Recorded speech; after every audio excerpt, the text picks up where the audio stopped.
শুনবেন সংবাদ শিরোনাম। মনোনয়ন ঘোষণার পর জেলায় জেলায় বিএনপি নেতাকর্মীদের উচ্ছ্বাস। কদিনের মধ্যে দলীয় প্রার্থী ঘোষণা করা হবে, দেশে ফিরে জানালেন জামায়াত আমির। রাজনৈতিক জোট করলেও দলীয় প্রতীকেই ভোটের বিধান বহাল, সুষ্ঠু ভোটের স্বার্থে নমনীয় হতে পারে সরকার, বললেন নির্বাচন বিশেষজ্ঞ।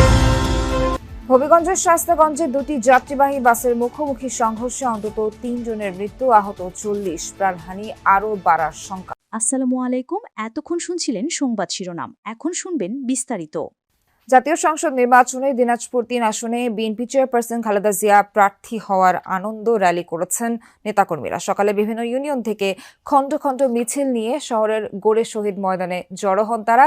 স্লোগানে মুখর হয়ে ওঠে চারপাশ। এরপর বিপুল সংখ্যক মোটরসাইকেল নিয়ে একটি আনন্দ র্যালি বের হয়। খালেদা জিয়াকে এই আসনে প্রার্থী ঘোষণা করায় দলের প্রতি কৃতজ্ঞতা জানান নেতাকর্মীরা। এর আগে গতকাল রাতে মনোনয়ন ঘোষণার পরপরই দোয়া মাহফিল ও আনন্দ মিছিল বের করে বিএনপির তৃণমূল কর্মীরা। ফেনী ১ আসনে বিএনপি চেয়ারপারসন খালেদা জিয়াকে প্রার্থী মনোনীত করায় ছাগলনাইয়া আনন্দ মিছিল করেছে নেতাকর্মীরা। সকালে উপজেলা ও পৌর বিএনপির উদ্যোগে আয়োজিত মিছিলটি বিভিন্ন সড়ক প্রদক্ষিণ করে। অংশ নেন সহযোগী সংগঠনের নেতাকর্মীরাও। স্থানীয় নেতারা বলেন, আগামী নির্বাচন ঘিরে নেতাকর্মীরা ঐক্যবদ্ধ। বিএনপি চেয়ারপারসন প্রার্থী হওয়ায় উচ্ছ্বাস জেলা জুড়ে। বিভিন্ন আসনে দলীয় প্রার্থী হওয়ায় সারা দেশের মতো রাজধানী ঢাকাতেও বিএনপি কর্মী সমর্থকদের উচ্ছ্বাস দেখা গেছে। বিএনপি থেকে যারা মনোনয়ন পেয়েছেন তাদের সবাইকে নির্বাচনী যাত্রায় ঐক্যবদ্ধ হয়ে কাজ করার আহ্বান জানিয়েছেন ঢাকা ৮ আসনে বিএনপির মনোনীত প্রার্থী মির্জা আব্বাস।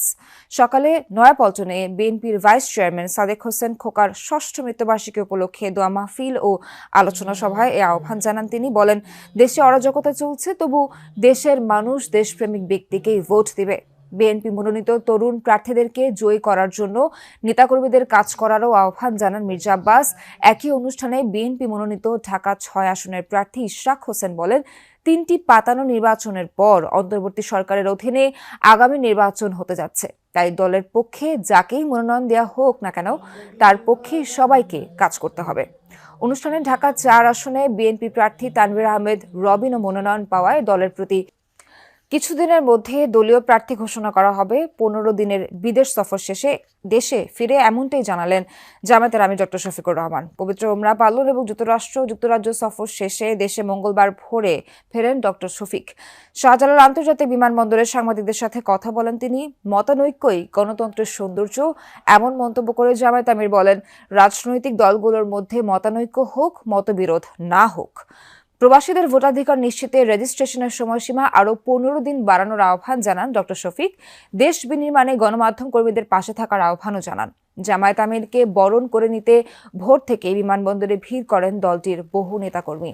ছাদ খোলা গাড়ি থেকে হাত নেড়ে অভিনন্দনের জবাব দেন ডক্টর শফিক। এক সপ্তাহ সময়ের ভিতরে রাজনৈতিক দলগুলা বসে যদি একটা কনসেনসাসে পৌঁছতে পারে, সরকারের জন্য এটা ভালো।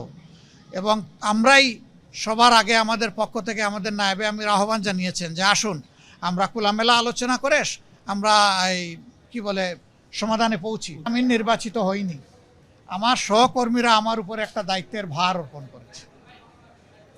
এই দায়িত্বটা বড় ভারী। বুঝতে পেরেছি যে এই মতানৈক্য কেন। আমাদের মধ্যে মতানৈক্য হোক, তবে দোয়া করেন মত বিরোধ যেন না হয়। মতের ভিন্নতা থাকবে, এটাই গণতন্ত্রের সৌন্দর্য। হবিগঞ্জের শাস্তাগঞ্জের কদমতলী এলাকায় দুটি যাত্রীবাহী বাসের সংঘর্ষে নিহত হয়েছে ৩ জন, আহত অন্তত ৪০ জন। দুপুরে ঢাকা সিলেট মহাসড়কে দুর্ঘটনা ঘটে। স্থানীয়রা জানায়, সিলেটগামী এনা পরিবহনের সাথে ঢাকাগামী রিয়েল কোচের মুখোমুখি সংঘর্ষ হয়। এতে ঘটনাস্থলেই প্রাণ হারান ২ জন, আহত হন অন্তত ৩০ জন। দুর্ঘটনায় সড়কের দুপাশে দীর্ঘ যানজট সৃষ্টি হয়। খবর পেয়ে হাইওয়ে পুলিশ ও ফায়ার সার্ভিস গিয়ে হতাহতদের উদ্ধার করে হবিগঞ্জ সদর হাসপাতালে নেয়। সেখানে আরও একজন মারা যান। আহত কয়েকজনের অবস্থা গুরুতর হওয়ায় তাদের সিলেট এমএজি ওসমানী মেডিকেল পাঠানো হয়েছে। তত্ত্বাবধায়ক সরকার ব্যবস্থা ফেরাতে জোট করলেও নির্বাচনে অংশ নিতে হবে নিজ দলের প্রতীকে।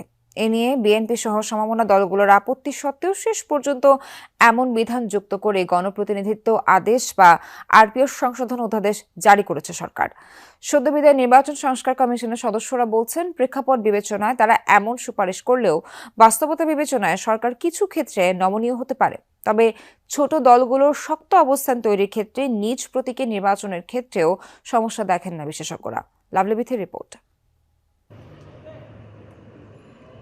নির্বাচন সংক্রান্ত আইন গণপ্রতিনিধিত্ব অধ্যাদেশ বা আরপিওর খসড়ার নীতিগত অনুমোদন হয়েছিল গত 23 অক্টোবরের উপদেষ্টা পরিষদের সভায়।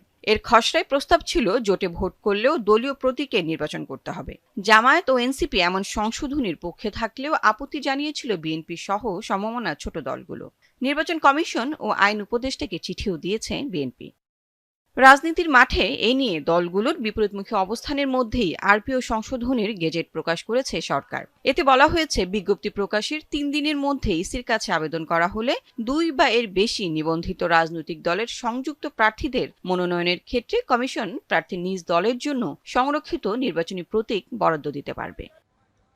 নির্বাচন সংস্কার কমিশনের সদস্য ডক্টর জাহিদের মতে, সুষ্ঠু নির্বাচন ও রাজনৈতিক স্থিতিশীলতার জন্য বিশেষ ক্ষেত্রে নমনীয় হলে সমস্যা ছিল না সরকারের। আরপিও যে ধারাটা এটা আগেও ছিল, এখন পাল্টেছিল, আবার যদি আগের জায়গায় ফিরে যায় এটা আমাদের নির্বাচনের মানকে, নির্বাচনের ম্যানেজমেন্টকে কোনোভাবেই প্রভাবিত করবে না। তো আমি এটাকে প্রবলেম দেখি না। দলগুলো বাংলাদেশ কিন্তু একটা বিশেষ অবস্থায় আছে, সুতরাং সরকার যতটা সম্ভব অ্যাকোমোডেটিভ হওয়া উচিত, তাই না আমাদের নিজেদের মধ্যে আমি কোনো কেওস লেগে যাক শেষে নির্বাচনটাই আনসার্টেন হয়ে যায়। তো যতটুকু অ্যাকোমোডেট করা যায়, যেটার মাধ্যমে আবার কোনো ক্ষতি না হয়ে যায়। এই সিম্বলের জন্য নির্বাচনের মেজর ক্ষতি হয়ে যাবে না, খুঁটিনাটি ব্যাপারগুলো। হবিগঞ্জের শাস্তাগঞ্জের কদমতলী এলাকায় 2টি যাত্রীবাহী বাসের সংঘর্ষে নিহত হয়েছে 3 জন, আহত অন্তত 40 জন। দুপুরে ঢাকা সিলেট মহাসড়কে দুর্ঘটনা ঘটে। স্থানীয়রা জানায়, সিলেটগামী এনা পরিবহনের সাথে ঢাকাগামী রিয়েল কোচের মুখোমুখি সংঘর্ষ হয়। এতে ঘটনাস্থলেই প্রাণ হারান 2 জন, আহত হন অন্তত 30 জন। দুর্ঘটনায় সড়কের দুপাশে দীর্ঘ যানজট সৃষ্টি হয়। খবর পেয়ে হাইওয়ে পুলিশ ও ফায়ার সার্ভিস গিয়ে হতাহতদের উদ্ধার করে হবিগঞ্জ সদর হাসপাতালে নেয়। সেখানে আরও 1 জন মারা যান। আহত কয়েকজনের অবস্থা গুরুতর হওয়ায় তাদের সিলেট এমএজি ওসমানী মেডিকেল পাঠানো হয়েছে। তত্ত্বাবধায়ক সরকার ব্যবস্থা ফেরাতে আবার আপিল শুনানি হবে কাল। তত্ত্বাবধায়ক সরকার ব্যবস্থা ফিরলে তা যেন চতুর্দশ নির্বাচন থেকে কার্যকর করা যায়, আজকে শুনানিতে সে আবেদন করেছেন বিএনপির পক্ষে সিনিয়র আইনজীবী জয়নুল আবদিন। তিনি বলেন, তত্ত্বাবধায়ক সরকার বাতিল করে দেয়া রায়ে প্রতারণা করা হয়েছে। দেশে বিদেশে যে কোনো আদালতে তা বাতিল হয়ে যাবে। এর আগে সকালে প্রধান বিচারপতি ডক্টর সৈয়দ রেফাত আহমেদের নেতৃত্বাধীন 7 বিচারপতির বেঞ্চে 7ম দিনের আপিল শুনানি শুরু হয়। গত 27 আগস্ট তত্ত্বাবধায়ক সরকার ব্যবস্থা বাতিলের রায় পুনর্বিবেচনা চেয়ে করা আবেদন মঞ্জুর করেন সর্বোচ্চ আদালত। দেয়া হয় আপিলের অনুমতি। এরপর ডক্টর বদিউল আলম মজুমদার সহ 5 জন, বিএনপির মহাসচিব মির্জা ফখরুল ইসলাম আলমগীর, জামায়াতের সেক্রেটারি জেনারেল গোলাম পরওয়ার আপিল করেন। এই জাজমেন্টটি রিভিউ হলে আপনারা যে সিভিল আপিল নাম্বার দিয়েছেন, এই আপিলটি যথাযথভাবে আপনারা অ্যালাউ করবেন। এটাই হচ্ছে